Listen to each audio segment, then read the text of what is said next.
Friends, Bihar दरोगा का final cut off लेकर मैं आपके बीच उपस्थित हो चुका हूं। तो आइए आज हम आपको बताते हैं कि कट ऑफ कैसा होना चाहिए, कट ऑफ का एनालिसिस कितने मेहनत से मैंने किया है। आइए मैं यहां पर एक परिचय आपको दे देता हूं, फिर इसी बात को मैं अंदर में बताऊंगा। सबसे पहले ये सटीक एनालिसिस जो मैंने लिखा है ये किस आधार पर लिखा है, सटीक मेरा कैसे होगा। तो मैं बहुत बातों को यहाँ पर शामिल किया हूँ, ये उसी को क्रम से मैंने यहाँ पर लिखा है कि कितने पदों के लिए रिक्तियाँ थी। अभी जो हम लोगों ने एग्ज़ाम दिया है 26 तारीख को, उसके लिए कितने पदों के लिए रिक्तियाँ थी, कुल कितने फॉर्म इसके लिए भरे गए थे, कितने प्रतिशत विद्यार्थियों ने परीक्षा में भाग लिया, कि रिजल्ट जो है कितना गुना जारी किया जाता है या कितना गुना रिजल्ट जारी किया जाएगा। पिछले परीक्षा के बारे में कुछ महत्वपूर्ण बात को जानेंगे कि पीछे जो एग्ज़ाम हुआ है 2017 का फॉर्म था, 18 में एग्ज़ाम हुआ है, फिर 19 में फॉर्म भराया था, तो 20 में उसका एग्ज़ाम हुआ था। तो इस प्रकार से उसके बारे में जानेंगे कि किस प्रकार का कट ऑफ था, कितनी वैकेंसियाँ थे, कितने एग्ज़ाम देने में विद्यार्थी स्टूडेंट गलत कर देता है, उसके बाद कितने स्टूडेंट 30% से कम मार्क्स लाता है जिसका नहीं होता है। तो इस प्रकार की बहुत सारी बातों को हम लोग जानेंगे। एक और बात है यहाँ पर, कौन कौन से फैक्टर है जिससे कट ऑफ बढ़ता है या घटता है, ठीक है, किस किस फैक्टर के कारण, तो वो बात हम लोग यहाँ अंदर में जानेंगे। उसके बाद जानेंगे कि ईबीसी फैक्टर इस बार लागू होने जा रहा है, तो जो कैटेगरी ईबीसी में आते हैं वो लोग जरूर समझेंगे कि आखिर ईबीसी फैक्टर है क्या। आगे है कि प्रश्न का लेवल कैसा था, इसमें जो है कि नया क्या था, प्रश्न का लेवल जो थोड़ा लोग हार्ड कर रहे हैं तो इसमें नया क्या था, उस पर हम लोग विचार करेंगे। उसके बाद दूसरा है कि नॉर्मलाइजेशन क्या होता है, ठीक ना, और या इस बार नॉर्मलाइजेशन होगा क्या, दोनों पाली के प्रश्न कैसा था। एक कोई कहता है कि नहीं फर्स्ट पाली का हार्ड था, कोई बहुत ऐसा विद्यार्थी जो करा कि नहीं सेकेंड पाली का हार्ड था, तो यहाँ पर भी हम लोग थोड़ा चर्चा करेंगे। उसके बाद है पेपर लीकेज के बारे में, लोगों का मत क्या है, इसके बारे में भी हम आपको सुनाएंगे कि लोगों का मत क्या है। इसके बाद यदि प्रश्न कठिन था तो इसका कट ऑफ पर क्या असर पड़ता है, कठिन प्रश्न होने पर क्या होता है, इजी प्रश्न होने पर क्या होता है, इसका विद्यार्थी के सापेक्ष में इस बात पर चर्चा करेंगे। उसके बाद आगे मैं बात करूं कि प्रारंभिक परीक्षा के बाद दोनों परीक्षाओं के बारे में जानकारी, कि आपका प्रारंभिक परीक्षा हो गया, यदि आप पास होने वाले हैं तो आपका मेंस कितना होगा, मेंस के बारे में कुछ इंपॉर्टेंट बात, हम छोटी छोटी बात बहुत लंबा चौड़ा करके कुछ नहीं बताऊंगा। और इसके बाद मेंस का एग्ज़ाम के बाद पीटी आपका कितने दिन के बाद हो जाएगा, इस बारे में थोड़ी बहुत जानकारी मैं आपको दूंगा। उसके बाद आगे है कि कब तक आपके परीक्षा का रिजल्ट आने की संभावना है, ये भी मैं बताने वाला हूँ। उसके बाद आइए मैं जो एनालिसिस दे रहा हूँ आपको, फाइनल कट ऑफ जो दे रहा हूँ, ये फाइनल कट ऑफ किस आधार पर मैं दे रहा हूँ, वो तो मैंने डिफरेंट सोर्स यहाँ पर लिए हैं। कुछ ऑडियो है जो एक्सपर्ट स्टूडेंट जो बहुत मतलब एज हो गया है उनका और अभी भी एग्ज़ाम दे रहे हैं, स्ट्रगल कर रहे हैं, उनसे मैं थोड़ा फ़ोन पर बातचीत किया हूं, तो कुछ ऑडियो क्लिप मैं सुनाऊंगा। कुछ वीडियो क्लिप है जो डिफरेंट यूट्यूबर्स के माध्यम से अलग अलग चैनल से मैंने उसको कलेक्ट किया, उसका वीडियो भी दिखाऊंगा कि कौन सर कितना कट ऑफ बता रहे हैं, इसके सापेक्ष में मैं कितना दूंगा। तो यहाँ पर मैंने लिया है कि स्टूडेंट का मत क्या है, टीचर्स का मत क्या है, यूट्यूबर्स लोग क्या कहते हैं, उसका सर्वे क्या कहता है, न्यूज़पेपर सब का क्या कहना है, और पिछले कट ऑफ का अध्ययन हम लोग इसका डिटेल अध्ययन करने वाले हैं, पिछले कट ऑफ का, क्योंकि जब तक आप पिछला कट ऑफ को ठीक से नहीं समझेंगे ना तो इस बार का कट ऑफ बनाना बेकार है। तो पिछले कट ऑफ को आपको समझना जरूरी है, ठीक है। और अंत में सबसे सटीक एनालिसिस शाही पाठशाला पर आप देखेंगे। तो आइए यहाँ पर हम लोग आगे समझना शुरू करते हैं। पहला था, मैंने कहा था कि कितने पदों के लिए रिक्तियाँ हैं, तो बिहार दरोगा परीक्षा 2021 के लिए कुल रिक्तियाँ कितना है, 2213 पद के लिए ये वैकेंसी थी जो आप लोगों ने एग्जाम दिया। कुल कितने फॉर्म भरे गए थे इसके लिए, तो 6,85,000 समथिंग फॉर्म भराया था, ठीक है। उसके बाद कितने प्रतिशत विद्यार्थियों ने परीक्षा में भाग लिया, तो ये 93%, मैंने एक्यूरेट डाटा नहीं लिया, ठीक ना, मुझे ये सही में पता नहीं है, लेकिन जो पहले एग्जाम हुआ है ना, जितने विद्यार्थी आज तक उपस्थित होते हैं, तो लगभग 90%, 85% पहले हुआ करता था, धीरे धीरे बढ़ते बढ़ते 90 के आसपास हुआ था। तो मुझे लगा कि इस बार 90 प्लस में कुछ दे देता हूँ, तो मैंने 93 ले लिया है। तो इसी लमसम में विद्यार्थी उपस्थित भी हुए होंगे, ठीक है। इसके बाद यदि रिजल्ट की बात करें तो रिजल्ट 20 गुना जारी किया जाता है। रिजल्ट क्या होगा, 20 गुना जारी किया जाएगा। और यदि 2213 पद को 20 से गुना कर देते हैं तो टोटल आपका कितना यहाँ पर 44,260 टोटल स्टूडेंट का रिजल्ट आएगा। यानी 44,260 स्टूडेंट मेंस परीक्षा में बैठने जा रहे हैं। कोई दिक्कत नहीं यहाँ तक। आइए आगे कुछ और चर्चा करते हैं, कोई देर नहीं करेंगे, हम लोग जल्दीबाजी में सब कुछ कर लेंगे। बहुत चीज़ आपको बताना है लेकिन कम समय में बताना है। मैंने इतना मेहनत सवेरे से लेकर के शाम तक इस पर किया है ना, आप जब पूरा वीडियो देखेंगे तो लगेगा कि नहीं वाकई मेहनत किया है बंदे ने। तो यदि लास्ट में आपको लगेगा ना कि वाकई इस पर मेहनत हुआ है तो निश्चित रूप से आप चैनल को सब्सक्राइब कर देंगे और वीडियो को लाइक ज़रूर करेंगे, ठीक है। और अपने सबसे करीब को चाहने वाले मित्र जो होंगे ना आपका, उनको शेयर जरूर कीजिएगा। चलिए आइए आगे बढ़ते हैं। पिछले परीक्षा के बारे में कुछ महत्वपूर्ण बिंदुओं पर चर्चा कर लेते हैं। बिहार दरोगा परीक्षा 2017 और 2019 में यदि देखा जाए तो 2017 की तुलना में 2019 में प्रश्न का स्तर जो था वो आसान था, ठीक है। यानी 17 में थोड़ा टफ था और 19 में थोड़ा आसान था। 2017 के सापेक्ष हम यदि बात करें तो 2021 का तो विद्यार्थियों को पढ़ाई का स्तर में, मेरे कहने का मतलब यहाँ पर ये है ना कि 2017 से लेकर के 2021 यानी यदि आप 4 साल का सफ़र तय करते हैं ना तो विद्यार्थियों की क्वालिटी में बहुत बड़ा डिफरेंस आप नहीं पाएंगे, एकदम माइनर सा। हो सकता है कि बीच में कोविड का दौर आया तो विद्यार्थी जो 2017 में था उसी तरह का आज भी है। ऐसा नहीं कि 2017 में बहुत बोरिंग स्टूडेंट हुआ करता था, वो बहुत एक्टिविटी उसकी माइनर थी और उसका पढ़ाई का स्तर लो था, ऐसा कुछ नहीं है। 2017 से 2021 में विद्यार्थियों का जो लेवल था वो लगभग बढ़ा है, थोड़ा सा 1-2% भी नहीं, उससे भी कम इंक्रीज हुआ होगा तो ठीक है, नहीं तो मैं समझता हूँ कि लगभग बराबर है। यही बात मैंने यहाँ पर कहा है। उसके बाद मैं आगे बात करूँ तो कौन कौन से फैक्टर कट ऑफ बढ़ाने या घटाने में सहायक होता है। मेरे हिसाब से 3 ऐसे फैक्टर है ना जो कट ऑफ को बढ़ाने घटाने में सहायक होता है। तो वो 3 कौन कौन से फैक्टर है उसको देखिए। रिजल्ट बढ़ाना अथवा कम करने के वाले कुल 3 फैक्टर है। पहला मैंने कहा कि रिक्तियों की संख्या, ठीक है। इस बार क्या है 2213 पोस्ट है, ये रिक्तियों की संख्या कितनी होगी इस पर भी कट ऑफ होता है। यदि यही 10,000 रिक्ति हो जाए तो कट ऑफ क्या होगा। यदि यहाँ पर 2200 आपका टोटल पोस्ट है तो कट ऑफ क्या होगा, यानी टोटल पोस्ट कितना है ये रिक्ति पर मायने रखता है कि कट ऑफ ज़्यादा होगा या कम होगा। दूसरा जो सबसे महत्वपूर्ण बात है ना, विद्यार्थी कितना एग्जाम में बैठ रहा है ये कोई मायने रखता। मैं इसको कभी भी काउंट नहीं करता, कभी भी कट ऑफ जारी करता हूँ तो इस बात को मैं बिल्कुल भी नहीं सोचता कि विद्यार्थी कितने अपियर हुए हैं, इससे ज़्यादा नहीं, एकदम माइनर, बहुत नहीं के बराबर, मैं इसको काउंट बिल्कुल नहीं करता हूँ। तो दूसरा क्या है, पेपर लीकेज का मामला। यदि पेपर लीकेज हुआ है तो कट ऑफ का मापन हो जाएगा, कोई टेंशन नहीं लीजिए इस बात का। मैं जारी करूँ या कोई जारी करे, कोई इसकी जिम्मेवारी नहीं होगी, मैं भी जिम्मेवारी नहीं लूँगा। यदि पेपर लीकेज हुआ है तो मेरा कट ऑफ आएगा, मैं कहता हूं कि मेरा कट ऑफ नहीं आएगा यदि पेपर लीकेज हुआ होगा तो। यदि लेकिन पेपर अब तक जो जानकारी के अनुसार पेपर लीकेज का मामला लगभग नहीं के बराबर सुनने को मिल रहा है, तो जो मैं कट ऑफ दूंगा ना इससे ना तो 1 नंबर आगे ना ही 1 नंबर पीछे जाने वाला है, वही आएगा जो मैं कट ऑफ आपको दे रहा हूँ। तो यहाँ पर मैंने कहा कि कट ऑफ बढ़ाने वाले जो फैक्टर है ये पेपर लीकेज भी होता है। और तीसरा सबसे महत्वपूर्ण फैक्टर जो है वो है प्रश्न का स्तर कैसा है। प्रश्न के क्वेश्चन लेवल बहुत इंपॉर्टेंट फैक्टर है कट ऑफ को ऊपर या कट ऑफ को नीचे रखने में, ठीक है। तो इसके बाद क्या है कि इस बार प्रश्न का स्तर बहुत बढ़िया माना जा रहा है, इसलिए कट ऑफ ऊपर जाने की उम्मीद तो बिल्कुल भी नहीं है। ये सभी लोग कहे होंगे और मुझे लगता है कि आप लोग भी यही सोच रहे होंगे।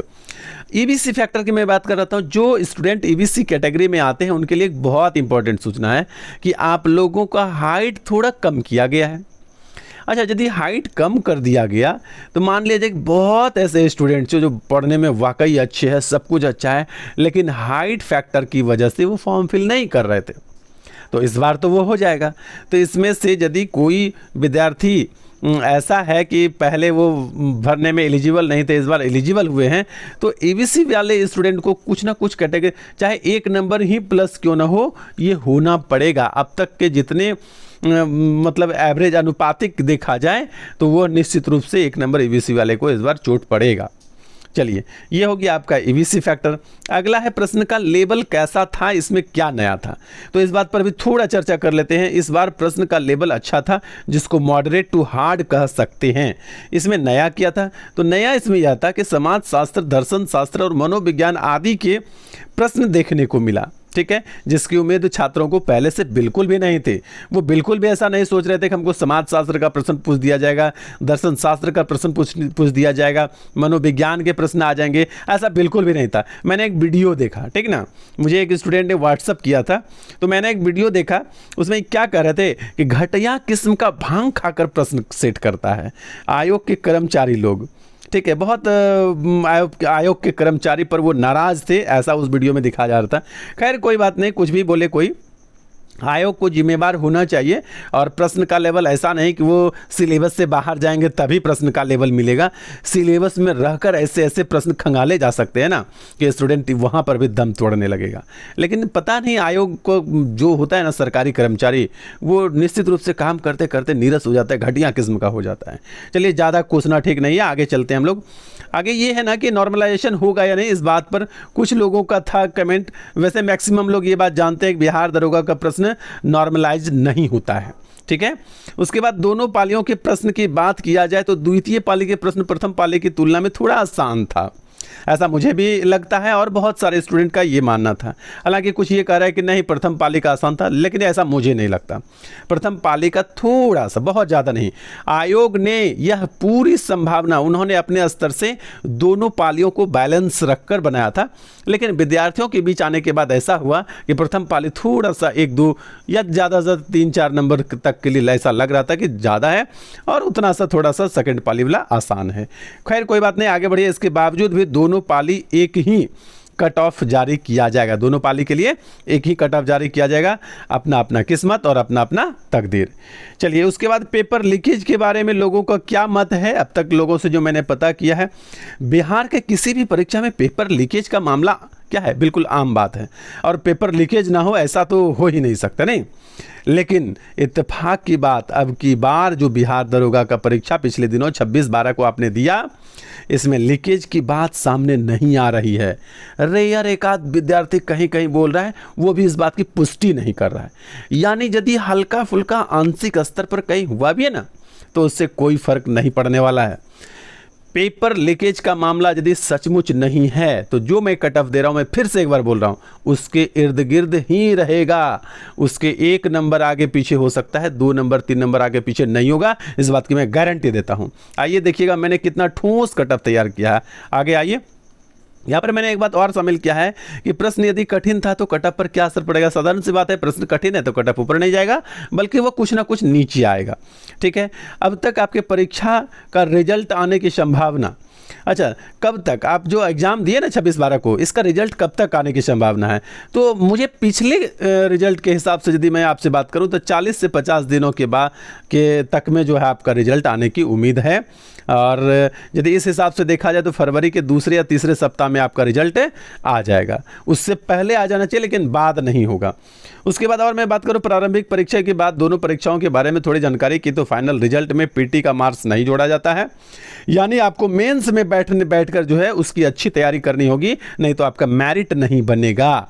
यानी मेंस में सिर्फ पास ही नहीं होना है, बल्कि मेंस में आपको अच्छे रिजल्ट लाने हैं, अच्छे नंबर लाने हैं, ठीक है। और उम्मीद है आपका कि मेंस एग्ज़ाम जो है मार्च लास्ट या अप्रैल में आपका मेंस हो जाएगा, क्योंकि बहुत ज़्यादा टाइम नहीं देता है। अभी से जिनको लगता है मैं जो कट ऑफ दूंगा वहाँ तक नंबर है तो आप मेंस में लग जाइए, कोई इंतज़ार नहीं कीजिए। यदि आप वहाँ बॉर्डर पर भी हैं तब भी की तैयारी कीजिए, क्योंकि आप तैयारी करेंगे तो सिलेबस की ही पढ़ाई होगी, दूसरे एग्जाम में भी काम आएगा। 2020 में 2021 में बहुत कम वैकेंसियाँ रही है, वैकेंसियाँ आएगा, बहुत सारा कैलेंडर जारी हुआ है, इसलिए लगे रहिए। उसके बाद मैं बात करूं कि उसके 1 महीना के अंदर शारीरिक परीक्षा का बारे में भी आपको बुलाने लगेगा, क्रम से एक एक करके बुलाता है। तो शारीरिक जांच परीक्षा भी मेंस जैसे एग्जाम होगा, उसके 1 महीना के बाद आपका शारीरिक परीक्षा के लिए बुलाया जाने लगेगा। आइए हम लोग पिछले कुछ एग्जाम पर मैंने कहा था कि चर्चा करेंगे, तो 2017 के एग्जाम पर एकदम मामूली सा चर्चा कर लेते हैं। इसमें कुल रिक्तियाँ, कुल अभ्यर्थी कितने भाग लिए थे, कुल अभ्यर्थियों ने भाग लिया था 4,28,200 विद्यार्थी प्रारंभिक परीक्षा में बैठे थे। दो डेट में एग्जाम हुआ था, इलेक्शन के कारण जो है कि कोई जिला था वहाँ पर स्थगित हो गया था, दूसरे जगह हुआ था। इसके बाद मैं यहाँ पर बात करूँ कि current number of candidates appeared, मतलब इस तारीख में 3,58,957 विद्यार्थी, और दूसरे चूँकि एक ही जिला की बात थी और कुछ ही सेंटर पर का बात था, तो यहाँ पर 935 विद्यार्थी का बाद में एग्जाम लिया गया था। टोटल अपीयर्ड स्टूडेंट हो गया आपका 3,59,932। और अब्सेंट जो हो गया था ना कुछ स्टूडेंट, अब्सेंट कितना हुआ था 68,268 विद्यार्थी। तो इस प्रकार से 4,28,200 विद्यार्थी क्या हुआ था टोटल कैंडिडेट। तो कितना परसेंट अपीयरेंस हो गया आपका, 83% विद्यार्थी अपीयरेंस हो गया। चलिए उसके बाद मैं यहाँ इस बार 93% की बात किया हूँ, 93% लगभग अपीयरेंस हुए। 2017 के बाद 2020 वाला जो एग्ज़ाम था उसमें बढ़ा था, उसी हिसाब से मैंने 2021 में क्या किया, थोड़ा और बढ़ाकर लिख दिया है।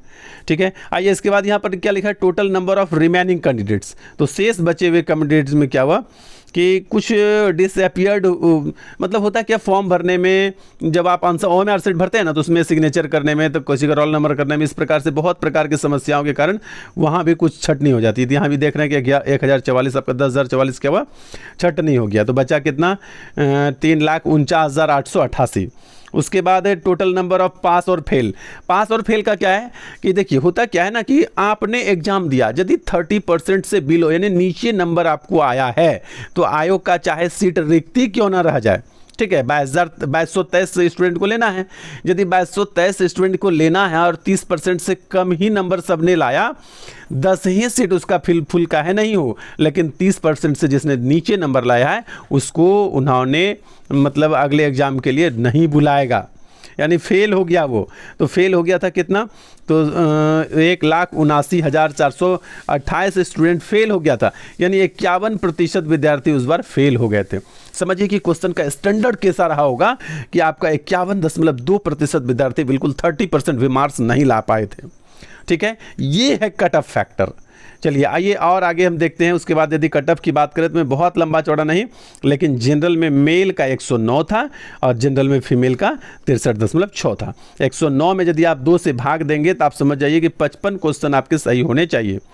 और 63 की बात करें तो 32 प्रश्न महिला के सही होने चाहिए थे। ये 2017 वाले वैकेंसी की बात कर रहा हूँ मैं। उसके बाद 2019 वाली वैकेंसी की पर बात कर लेता हूँ, थोड़ा एकदम बहुत माइनर। इसमें कुल विद्यार्थी प्रारंभिक परीक्षा में 5,85,829 भाग लिया था। और उसके आगे यदि मैं बात करूं यहाँ पर तो थोड़ी सी चर्चा ये है कि टोटल कैंडिडेट अपीयर्स था आपका फर्स्ट, अच्छा ये फर्स्ट सिटिंग में अपीयर था आपका 2,45,968। और वही जो मैं कह रहा था कि किसी का OMR शीट में सिग्नेचर, किसी का कुछ भरने में जो गलती हो गया था हो जाता है, वो 10,007 विद्यार्थी है। सेकेंड शिफ्ट में बात की जाए तो 2,49,132 विद्यार्थी बैठे और उसके बाद उसमें 9,677 विद्यार्थी का उसी प्रकार का मिस्टेक हो गया, जिस कारण से उसका कॉपी चेक नहीं होता है। यानी कि टोटल इसमें 2,35,961 और 2,39,455 ये टोटल विद्यार्थी वहाँ पर क्लियर हुआ था। दोनों को जोड़ दिया जाए तो 4,75,416 विद्यार्थी क्या हुआ, दोनों पाली मिलाकर जो क्या बोलते हैं कि रिजल्ट के लिए प्रोसेस हुआ। उसके बाद क्या हुआ कि 30% से बिलो देखिए कितना आ गया इस बार, 1,96,980 विद्यार्थी का फिर से हुआ कि उन्होंने 30% भी मार्क्स नहीं लाया। फॉर्म भर देने से थोड़ी हो जाता है, विद्यार्थी का लेवल भी होना चाहिए। फॉर्म निकलता है तो ABCD Z तक जितने भी स्टूडेंट थे सब फॉर्म भर देता है, तो खैर कोई नहीं। उसके बाद ये क्या हुआ, 41.43% विद्यार्थी 30% से कम नंबर लाकर वो फेल हो गए, किसी काम का नहीं रहा। यानी टोटल अब आपके पास जो विद्यार्थी था कितना था, 4,75,416 में से फिर से 1,96,000 घट गया। इस प्रकार से जो कट ऑफ था 2019 वाला एग्जाम में वैकेंसी में, तो वो जनरल का कट ऑफ था 132, इस बार कट ऑफ बढ़ गया। क्यों? क्योंकि इस बार क्वेश्चन 2017 की तुलना में मैंने पीछे बताया थोड़ा इजी था। कितना था, तो ये कट ऑफ था आपका 132। 132 कट ऑफ होने का मतलब है कि 66 दशमलव कुछ, यानी 66 प्रश्न से अधिक आपको सही करने हैं। ठीक है, यहाँ मैं आपको कुछ ऑडियो क्लिप सुनाने वाला हूँ, बहुत 1-2 स्टूडेंट का है और 1-2 टीचर का ऑडियो क्लिप है, जहाँ से यह पता चलेगा कि टीचर्स और स्टूडेंट का क्या अनुमान है कितना कट ऑफ होगा। इस ऑडियो क्लिप के बाद कुछ वीडियो भी मैं दिखाऊंगा जो अलग यूट्यूबर से मैंने लिया है, और वो देखिए कि क्या कह रहे हैं। मैं बहुत छोटा छोटा ये सब मिलाकर ये 1 मिनट के अंदर दोनों ऑडियो क्लिप और वीडियो क्लिप दोनों समाप्त हो जाएगा। हाँ हेलो। हाँ सर। कल एग्जाम आपने दिया, जी जी जी। बताइए सबसे पहले कि क्वेश्चन का लेवल आपको क्या लगा, कैसा था पेपर? क्वेश्चन के लेवल था कि मेरा एग्जाम फर्स्ट शिफ्ट में था, उसका लेवल थोड़ा हार्ड था और थोड़ा स्टैंडर्ड था क्वेश्चन। बहुत सारे स्टूडेंट सर सेंटर पर भी मिले होंगे, बातचीत भी हुई होगी, तो इस आधार पर आपको क्या लगता है कट ऑफ का क्या अनुमान आप अपने तरफ से करते हैं? तो लग रहा है कि 120 मार्क्स अगर जिस भी स्टूडेंट का आ रहा है यानी 60 क्वेश्चन उसको हाँ। सही करना पड़ेगा। एग्जाम में क्वेश्चन का लेवल आपको कैसा लगा? हमको तो लेवल सर थोड़ा हार्ड लगा। हार्ड लगा? थोड़ा हार्ड नहीं, कुछ ज्यादा ही हार्ड था। बहुत पुराने अनुभव के हैं, आपके हिसाब से कट ऑफ की क्या उम्मीद है? हम 100% बता दें, इससे थोड़ा इधर उधर नहीं होगा। अगर जनरल का लिया जाए ना सर, तो जनरल का 55 से ज्यादा नहीं जाएगा। हाँ।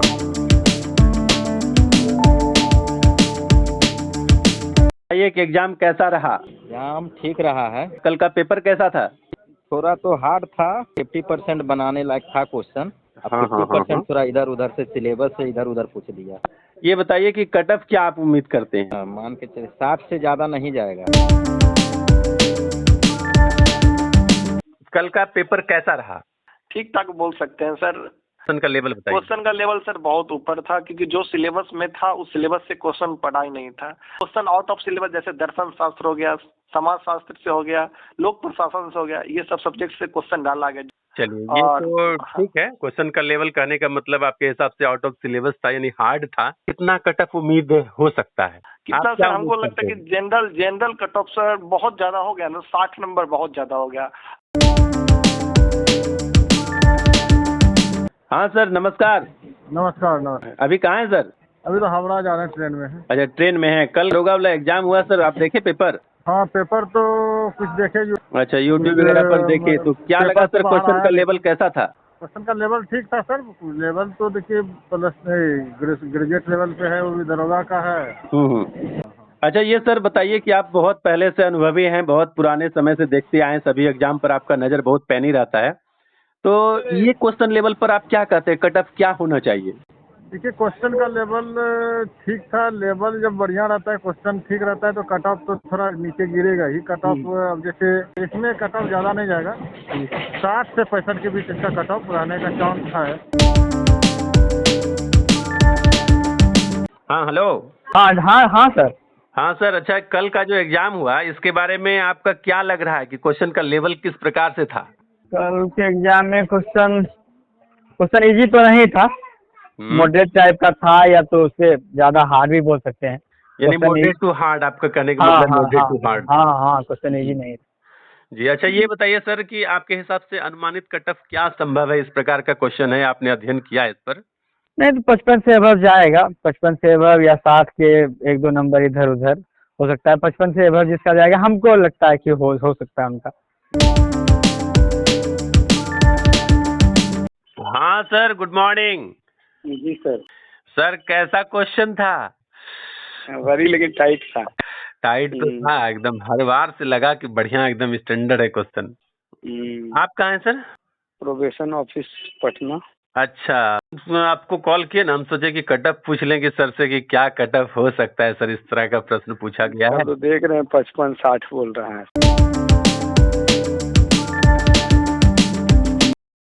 क्वेश्चन को हल्का से मॉडरेट और मॉडरेट से टफ बनाने का प्रयास किया है। बम हाइड्रोजन बम के चक्कर में होंगे, उनका रिजल्ट ही होगा, ये मैं कह रहा हूं।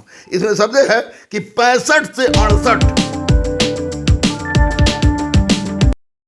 हो जाएगा। तो अगर आप जनरल कैटेगरी से आते हैं और मेल है, अगर आपका 60 प्लस क्वेश्चन सही है तो आप निश्चिंत रहिए, बिल्कुल आपका रिजल्ट होगा 60 प्लस वाले। Welcome to 9 ultimate.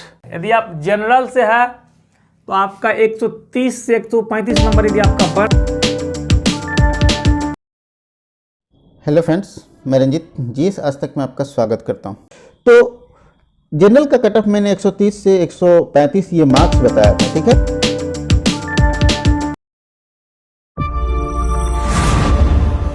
हुआ जिसमें कहीं से भी किसी भी प्रकार की गड़बड़ी की सूचना नहीं। क्वेश्चन मॉडरेट टू टफ था, और फिर भी हम कहेंगे कि अगर आप जनरल हैं, अनरिजर्व्ड हैं, मेल हैं, तो आपका कट ऑफ 65 से ऊपर नहीं जाएगा। Welcome to YouTube channel education Niketan. ईवार में अगर आपके 65 के करीब प्रश्न सही हो रहे हैं, सही होने का मतलब है कभी की दृष्टि से नहीं। इस बार जो मेल में है, जनरल में खासकर जो 55 नंबर लाए या 62 या इसके बीच में है, या तो आइए अब हम लोग क्या करते हैं, पुलिस सब इंस्पेक्टर एग्जाम 2021 यानी 26 तारीख को जो आपने एग्जाम दिया उसका कट ऑफ फाइनल शाही पाठशाला के द्वारा जारी किया जा रहा है। टोटल नंबर ऑफ वैकेंसी कितने थे, तो 2223 वैकेंसी के लिए ये फॉर्म भरा गया था। टोटल कितने फॉर्म भरे गए ये मैं रिपीट कर दिया हूँ। फॉर्म फिलअप जो हुआ 6,85,000 के समथिंग में फॉर्म फिलअप हुए। डिस्क्वालीफाई कितना हो जाता है, किसी विभिन्न प्रकार से जो मैंने डिस्क्वालीफाई की बात किया था वो मान लिया कि 30,000 डिस्क्वालीफाई हो जाता है, मैं उसी रेशियो में लिया हूँ। और उसके बाद रिमेनिंग कितना हो गया, 6,55,000 हो जाता है। फेल 30% से बिलो, वहाँ पर पहली बार 51% था, दूसरी बार क्या था, दूसरी बार था आपका 41%। तो मैंने इस बार 35% लिया है, लेकिन ये बढ़ेगा, ये घटेगा नहीं, क्योंकि स्टैंडर्ड ज़्यादा था। जब क्वेश्चन का स्टैंडर्ड बढ़ता है ना तो ये परसेंटेज बढ़ जाता है। आपका 45% से ज़्यादा फेल होने वाला है इस बार, लेकिन फिर भी मैंने कम करके लिया है। तो यदि 35% भी फेल होता है ना तो आपका 2,27,500 विद्यार्थी फेल कर जाएगा। हालांकि मैं इस बार का गारंटी देता हूं कि 45% कम से कम विद्यार्थी इस बार फेल हो जाएंगे। तब क्या 4,22,500 विद्यार्थी पर आपका रिजल्ट होगा। 4,22,500 में से आपका टोटल कितने विद्यार्थी को दिया जाएगा, 44,000 कुछ विद्यार्थी का रिजल्ट आएगा। तो इतने में से आइए शाही पाठशाला का फाइनल कट ऑफ ये रहा आपका सामने। सटीक एनालिसिस मैं आपको दे रहा हूं, बहुत सारा मंथन किया है मैंने, और निश्चित रूप से जो कट ऑफ आपके सामने दिखाई दे रहा है स्क्रीनशॉट लेकर रख लीजिए, बाद में भी आप हमें कमेंट कर सकते हैं। और यही कट ऑफ जो होने वाला है, ना तो कट ऑफ इससे ज़्यादा होगा ना ही इससे कम होगा। तो आइए शुरू करते हैं कट ऑफ का। आप लोग को सुनाने की कोई आवश्यकता नहीं, आप लोग देख ही रहे हैं सामने है। यूआर यानी जनरल के लिए कट ऑफ मैंने लिया है, मेल के लिए 60। इसमें मैंने कहा है 2 नंबर प्लस भी हो सकता है, 2 नंबर माइनस भी हो सकता है, यानी आप 62 भी कह सकते हैं, 58 भी कह सकते हैं। सभी कैटेगरी तक के लिए जहां संभव हो 2 नंबर प्लस माइनस कर सकते हैं, उसमें से इससे ज़्यादा बिल्कुल भी कुछ नहीं किया जा सकता है। जनरल में फीमेल के लिए 42 लिया है। EWS यानी इकोनॉमिक वीकर सेक्शन के लिए मैंने 52 नंबर मेल के लिए लिया है, 33 नंबर फीमेल के लिए लिया है। BC फैक्टर में BC कैटेगरी के लिए मैंने लिया है 56 नंबर मेल के लिए और 35 नंबर फीमेल के लिए। और EBC के लिए मैंने लिया है मेल के लिए 51 और फीमेल के लिए 33। और SC कैटेगरी में मैंने लिया है 44 मेल के लिए और 33। अच्छा, ये जो मैं टोटल बता रहा हूँ ना, ये क्वेश्चन वाइज में बता रहा हूँ, मैं नंबर वाइज नहीं, क्वेश्चन। इतने क्वेश्चन आपका होना चाहिए। जनरल में आपके 60 प्रश्न सही होने चाहिए, ठीक है। तो टोटल यानी 120 मार्क्स की मैं बात कर रहा हूँ। यदि नंबर पे बात कर रहा हूँ, बहुत निगेटिव नंबर है, लेकिन इतना कम है ना, 10 क्वेश्चन गलत करेंगे तब 1 माइनस होगा, बहुत कम है वो। और ST की बात मैं करूँ तो ST में क्या होता है ना कि ST का सीट बहुत कम होता है यहाँ पर, तो सीट कम होने की वजह से ST का कट ऑफ थोड़ा ज़्यादा चला जाता है। तो यहाँ पर ST मेल में आपका 48 होना चाहिए क्वेश्चन राइट, और फीमेल की बात करो तो 32 क्वेश्चन यहाँ पर राइट होना चाहिए। तो इस प्रकार से ये रहा शाही पाठशाला का फाइनल कट ऑफ। कैसा लगा आपको कट ऑफ, कमेंट करके हमें जरूर बताएं। धन्यवाद।